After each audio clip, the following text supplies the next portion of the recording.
Xəyanət serialı 433-cü və 434-cü bölüm analizi. Əziz izləyicilər, videolara bəyəni az gəlir. Zəhmət olmasa videonu bəyənməyi yaddan çıxartmayaq.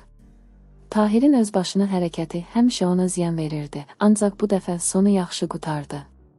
Zaurun əngəl olmasına baxmayaraq Fəridə ilə danışmağa nail oldu.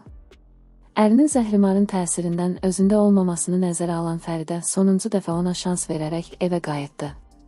Üstəlik, Yaşarın Anar ilə Cavidi bir yerdə görməsi Fəridənin ərinə olan inamını daha da artıracaq. Ailədən mərdiməzar əksik olmadığı üçün onların xoşbəxtliyi də uzun sürməyəcək. Cavid, güya kişi kimi söz vermişdi ki, pulu alandan sonra Yaşargili narahat etməyəcək. Ancaq Arzunu tovlamaq adı ilə əlini qolunu sallaya-sallaya ofisə girməsi nə Yaşarın, nə də ki Turalın xoşuna gəlmədi.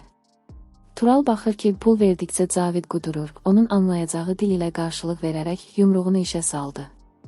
Qardaşını qorumaq üçün özünü qabağa verən Tahir isə qarnından bıçaqlandı. Təcili surətdə xəstəxanaya çatdırılan Tahirin vəziyyəti kritikdir. Ancaq qarnından bıçaqlandığı üçün ölüm təhlükəsi olmayacaq. Cavid isə polislərə yaxalanmamaq üçün hadisə yerindən uzaqlaşacaq.